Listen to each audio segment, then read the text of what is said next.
आज की वीडियो में दीदी हम आपको बताएंगे 2024 की वे नई नौकरी जिसके आपने नाम भी चाहे ना सुने हो। आज हम बिल्कुल नई अपडेट आप सभी को बताएंगे 2024 में स्वयं सहायता समूह में कौन सी नई नौकरियां आने वाली हैं। चलिए इस वीडियो को पूरा ध्यान से देखिएगा। स्वागत है आप सभी स्वयं सहायता समूह आजीविका मिशन की दीदियों का आज के हमारे इस नए वीडियो में। तो दीदी आज के वीडियो में हम बात करने वाले हैं 2024 में कौन कौन से नए पद आजीविका मिशन में आने वाले हैं।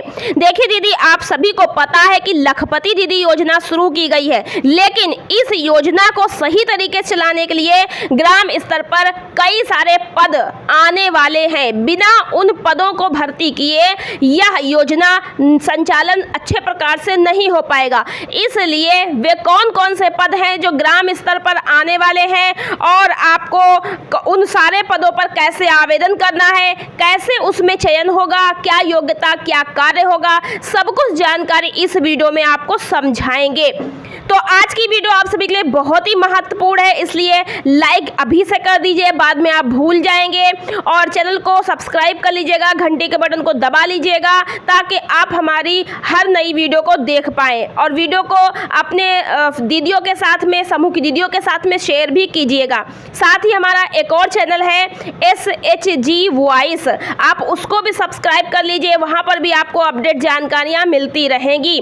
चलिए आइए वीडियो को शुरू करते हैं। सबसे पहले हम बात करेंगे समूह में। देखिए अलग अलग प्रकार की नौकरियां होती है। यहाँ पर आप स्क्रीन पर देखिए यहाँ पर सबसे पहले देखिए सामुदायिक कैडर। सामुदायिक कैडर की निर्देशी ढांचा और मुख्य क्रियाकलाप तथा योग्यता का विवरण नियमानुसार है। तो यहाँ पर अलग अलग प्रकार के कैडर के बारे में हम आपको जानकारी देने वाले, बड़े ध्यान से यहाँ पर देखिएगा। कार्य वितरण के अनुसार अलग अलग टाइप के यहाँ पर वैकेंसी आती है समूहों में। तो बहुत सारी ऐसी वैकेंसी हैं जिस पर पहले आवेदन हुए हैं, लेकिन बहुत जगह पद खाली हैं। उन वैकेंसी के अलावा आप लोगों को नई वैकेंसी के बारे में भी जानकारी मिलने वाली है जो नाम आपने ना सुने होंगे। ऐसी भी वैकेंसी यहाँ पर हम आपको बताने वाले हैं। तो बहुत जगह आप लोगों को वो सारी वैकेंसी मिलेंगी जो आप लोगों ने नाम सुन रखे हैं, समूह सखी, बैंक सखी, BC सखी, कृषि सखी, पशु सखी, ऐसी बहुत सारी वैकेंसी, FNHW, FLCRP और IPRP, CRP, सीनियर CRP, ये सारे पद भरे जाएंगे। क्योंकि आपको पता है लखपति दीदी योजना के अंतर्गत समूह की दीदियों को रोजगार आजीविका कराई जाएगी, जिसका लेखा जोखा समूह से लेकर ग्राम संगठन से लेकर संकुल स्तरीय संघ से प्रखंड स्तर पर और ब्लॉक स्तर पर, फिर जिला स्तर पर, फिर राज्य स्तर पर डाटा पहुंचना है। तो इसके लिए कैडर की आवश्यकता तो होगी और सब कुछ MIS, डाटा फीडिंग सब कुछ ऑनलाइन होने वाला है।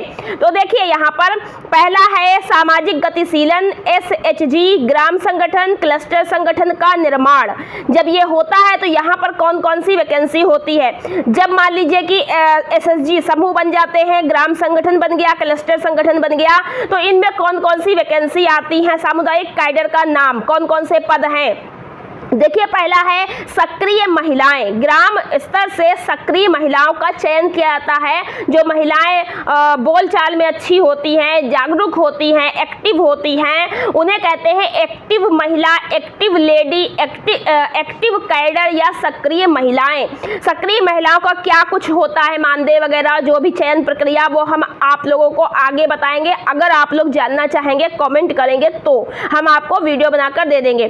तो सक्रिय महिलाओं पद रहते हैं। फिर है आंतरिक CRP, जो ICRP होती हैं, जो समूहों का गठन करने के लिए जाती हैं। आंतरिक CRP के पद होंगे। समूह जहां नहीं बने हैं वहां नए समूहों का गठन तो होना ही होना है, तो उसके लिए आंतरिक CRP कार्य करती हैं। फिर सीनियर CRP, जो सीनियर CRP होती है वो ग्राम संगठन का गठन करती हैं और जो क्लस्टर लेवल फेडरेशन के गठन करना, ये सब इनकी जिम्मेदारी रहती है।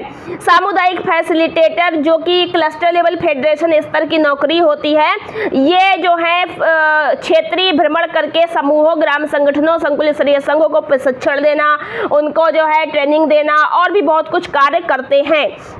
फिर है क्लस्टर कोऑर्डिनेटर, ये भी इसी प्रकार से कार्य करते हैं। इनका अलग से आपको डिटेल मिल जाएगा, अगर आप जानना चाहेंगे तो अलग से डिटेल में हम वीडियो बना के आपको इनके बारे में समझा सकते हैं। ये क्लस्टर कोऑर्डिनेटर यानी कि सीसी की नौकरी होती है। अगर इसके बारे में आपको थोड़ा बहुत जानकारी चाहिए तो हमारे सेकेंड चैनल SSG वॉइस पे आपको वीडियो मिल जाएगी, जाकर के आप देख सकते हैं। सोशल मोबिलाइजर, ठीक है, सोशल मोबिलाइजर SM, ठीक, तो इसका ही पद रहता है फेडरेशन प्रबंधक, CLF का जो मैनेजर होता है, क्लस्टर लेवल फेडरेशन का प्रबंधक, CLF मैनेजर। इस पर मेरे यहाँ वैकेंसी निकली थी हमारे क्लस्टर में, तो हमने इस पर वीडियो बनाई थी और इस पे वैकेंसी बहुत जगह भी नहीं भरी गई हैं क्योंकि योग्य दीदी नहीं मिल रही है, क्योंकि क्लस्टर में समूह से सब दीदियाँ होती हैं, ग्राम संगठन जुड़ा होता है, तो महिलाओं के लिए ही नौकरियाँ होती हैं। तो CLF प्रबंधक की नौकरी भी भरी जाएगी जहां भी खाली है, मैक्सिमम तो खाली मिलेंगी बहुत क्लस्टर में। अब नंबर 2 है रजिस्टर संधारण के लिए बुक कीपर, लेखाकार, अंकेक्षण। तीनों नाम एक ही पद के हैं, चाहे बुक कीपर कहे, चाहे लेखाकार कहे, चाहे अंकेक्षण कहे, चाहे लेखपाल कहे। यहाँ पर देखिए अलग अलग बुक कीपर होते हैं, समूह है, ग्राम संगठन है, क्लस्टर है, अलग अलग बुक कीपर होते हैं। तो मास्टर बुक कीपर जो कि CLF में होते हैं, क्लस्टर लेवल फेडरेशन में। VO लेखाकार बुक कीपर, VO ग्राम संगठन का बुक कीपर या लेखाकार, इसको ग्राम संगठन बुक कीपर, ग्राम संगठन लेखाकार, VOBK या VOA भी कहते हैं। VOA का मतलब जो है ग्राम संगठन की सहायिका, जो रजिस्टर लिखने का कार्य करती, चाहे BK कहें चाहे सहायिका कहें। अब है CLF लेखाकार, क्लस्टर लेवल फेडरेशन का लेखाकार यानी कि पुस्तक लिखने वाला। तो CLF में 2 प्रकार से होता है, एक तो बुक कीपर होता है, एक मास्टर बुक कीपर होता है। अलग अलग डिटेल आपको अलग अलग वीडियो में मिलेगी। आज की वीडियो में केवल हम आपको नौकरी के पदों के नाम बता रहे हैं, जिससे आपको पता चले कि कौन कौन से कैडर के पद होते हैं और किस पर वैकेंसी आने वाली है, ठीक है। CLF सहायक समन्वयक, ये भी पद होते हैं, लेखाकार मतलब होते हैं, ठीक है। इसके बाद फेडरेशन लेखाकार, बुक कीपर, ये होते हैं। फिर सामुदायिक अंकेक्षण, ठीक है, ऑडिट करने वाले, जो ऑडिट करते हैं वो होते हैं। उसके बाद अब देखिए नंबर 3 है कृषि आजीविका क्रियाकलाप प्रशिक्षण सहित। तो कृषि आजीविका, खेती किसानी से जुड़े हुए कार्य यानी कि फॉर्म आजीविका से जुड़े हुए कार्यों के लिए अलग अलग प्रकार से कैडर की नौकरियां होती हैं, जिन पर पद भरे जाते हैं। पहली है कृषि सखी। कृषि सखी की नौकरी आएगी क्योंकि ग्राम स्तर पर लखपति दीदी योजना के अंतर्गत जो दीदियां खेती किसानी से जुड़ी हुई हैं, उनके उत्पादक समूह बना करके उनको रोजगार से जोड़ा जाएगा। उनकी जो उपज होगी, मार्केट सुविधा दिलाई जाएगी। जो भी सरकार इसके अंतर्गत कार्य करेगी वो बिना कृषि सखी के नहीं पूरा होने वाला। तो खेती किसानी, पशुपालन आदि से जो गतिविधियां आजीविका की जुड़ी हुई हैं, उन आजीविका गतिविधियों को आगे बढ़ाने के लिए और उन गतिविधियों से महिलाओं की आर्थिक स्थिति को सुदृढ़ करने के लिए, उनके परिवारों को सुदृढ़ करने के लिए इन कैडर के बिना कार्य नहीं हो सकता। तो यहाँ पर देखिए कृषि सखी, पशु सखी के पद भरे जाएंगे। और पशु सखी के पद की जानकारी मैंने आपको दी है कि उत्तर प्रदेश आजीविका मिशन में 10,000 पशु सखियों को ट्रेनिंग दी जाएगी। 1 अगस्त के बाद से, अगस्त के पहले हफ्ते से ट्रेनिंग का प्रोसेस शुरू हो जाएगा, ठीक है। 2024-25 के लिए वैकेंसी आई है पशु सखी की, और कृषि सखी भी आएगी। सब कुछ आप लोगों को जानकारी बनाए रखनी है। फिर है NTFP-CRP। NTFP का फुल फॉर्म होता है नॉन टिम्बर फॉरेस्ट प्रोड्यूस या प्रोडक्ट, नॉन टिम्बर फॉरेस्ट। इसको हिंदी में कहें तो ये वानिकी आधारित आजीविका, वानिकी मतलब वनों पर आधारित आजीविका, यानी कुछ ऐसी आजीविका गतिविधियां होती हैं, कुछ ऐसे रोजगार कार्य होते हैं जो पेड़ पौधों पर निर्भर होते हैं, जंगलों पर निर्भर होते हैं। जैसे अगर आपको डलिया बनानी है तो बांस की पत्तियां चाहिए है, या पान है, या मधुमक्खी पालन है, या जैसे कि रेशम कीट पालन है, बहुत सारे हैं। और जैसे कि काजू है और बहुत सारे मतलब जो मेवे होते हैं वनों से प्राप्त होते हैं, अच्छी इनकम होती है।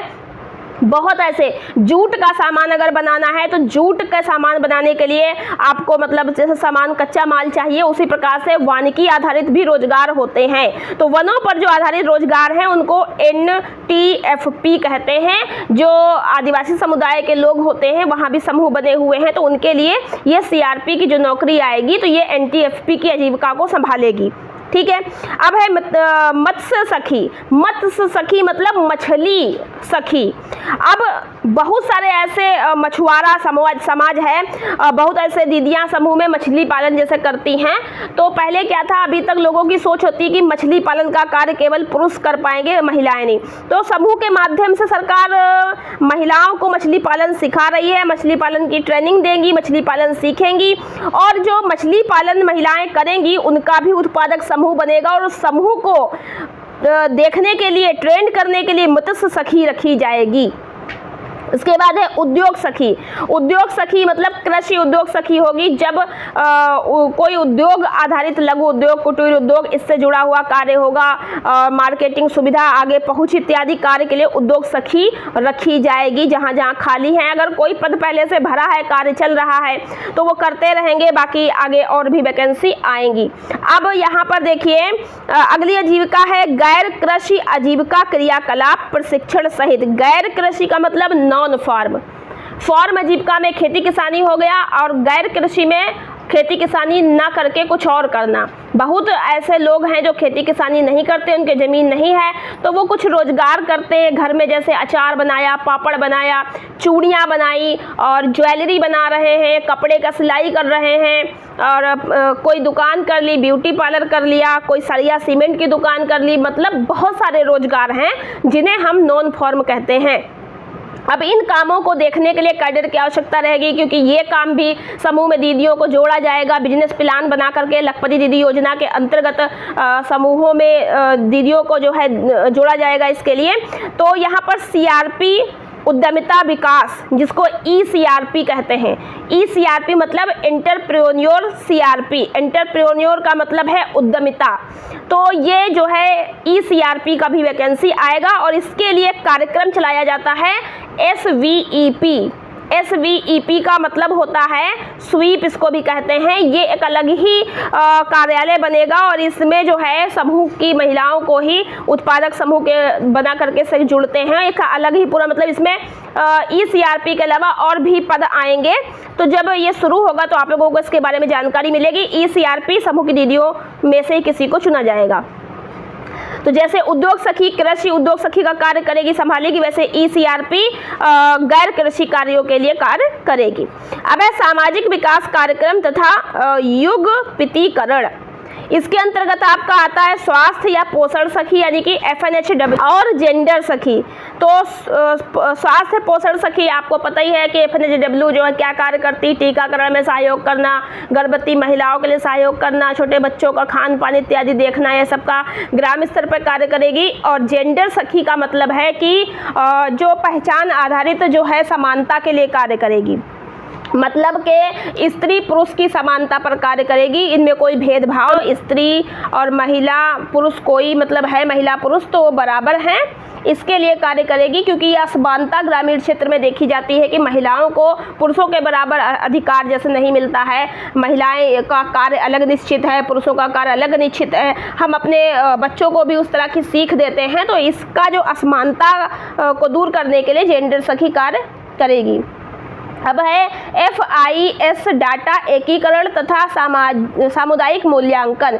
इसके लिए इलेक्ट्रॉनिक CRP दीदी को रखा जाएगा, टैबलेट दीदी CRP को रखा जाएगा, सामाजिक अंकेक्षण CRP और सोशल ऑडिट CRP को रखा जाएगा। तो यहाँ पर इतने सारे पद मैंने आपको बताए हैं। इसके अलावा बहुत सारे और भी पद हो सकते हैं। जैसे मान लीजिए अभी जो है अमृत सरोवर को जो है पर्यटन स्थल बनाया जा रहा है, ये अपडेट अपडेट मैंने आपको पिछली कई वीडियो में दी है। उत्तर प्रदेश के उप मुख्यमंत्री केशव प्रसाद मौर्य जी की तरफ से निर्देश दिया गया है और आजीविका मिशन और पर्यटन विभाग के मध्य समझौता भी हुआ है। इसके अंतर्गत जब अमृत सरोवर पर्यटन स्थल में बदल जाएंगे, अच्छा खासा सरोवर होगा, मछली पालन भी वहाँ कराया जाएगा, बाग बगीचा बनेगा, अच्छी बेंच लगेंगी, झूले लगेंगे, सब कुछ पार्क जैसी व्यवस्था होगी, तो उसकी देखरेख करने के लिए एक पर्सन की आवश्यकता होगी। और इसके लिए 2023 में केशव प्रसाद मौर्य जी की तरफ से निर्देश भी दिया गया था कि अमृत सरोवर सखी का चयन करके उनको नियुक्त किया जाए, जो कि अभी बाकी है। तो जल्द ही अमृत सरोवर पर अमृत सरोवर सखी की वैकेंसी आएगी।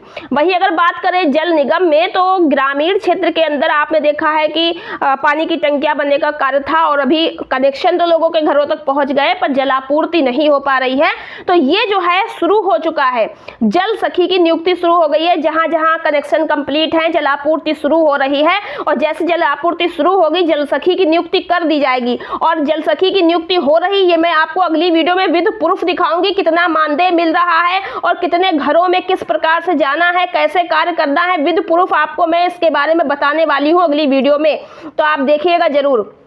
तो इस तरीके से जल सखी की वैकेंसी शीघ्र भरी जानी है। जल सखी को मानदेय कितना मिलेगा, तो आपको यहाँ पर हिंट दे दे कि महीने में 9,000 प्लस मिलेगा मानदेय। ठीक है, अब अगली वीडियो आप जरूर देख लीजिएगा, डिटेल जान लीजिएगा कितना कुछ जल सखी को क्या कुछ है। ठीक, तो जल सखी का वैकेंसी रहेगा। इसके अलावा और भी कई सारी वैकेंसी आएंगी। आप लोग जो है जागरूक रहिए, बने रहिए और मुझसे जहाँ तक हो सकता है हम अपडेट आप तक पहुँचाते रहते हैं, ताकि आप लोगों को समूह की जानकारी आगे से आगे मिलती रहे। और हर नई अपडेट, हर नई जानकारी हमारे चैनल पर आपको सबसे पहले मिलती है। तो इसलिए आप हमारे चैनल को सब्सक्राइब नहीं किए, कर लीजिएगा, ताकि आप हमारी नई वीडियो जैसे ही अपलोड करें तुरंत देख पाएं। इस वीडियो को लाइक और शेयर कर दीजिएगा और साथ ही हमारे सेकंड चैनल SHG वॉइस को भी आप लोग सब्सक्राइब कर लीजिएगा, वहां पर भी आपको जानकारी मिलते रहेगी। यहां तक वीडियो देखने का आप सबका बहुत बहुत धन्यवाद। मिलते हैं नेक्स्ट वीडियो में कुछ नई अपडेट के साथ। आज की वीडियो में इतना ही, धन्यवाद।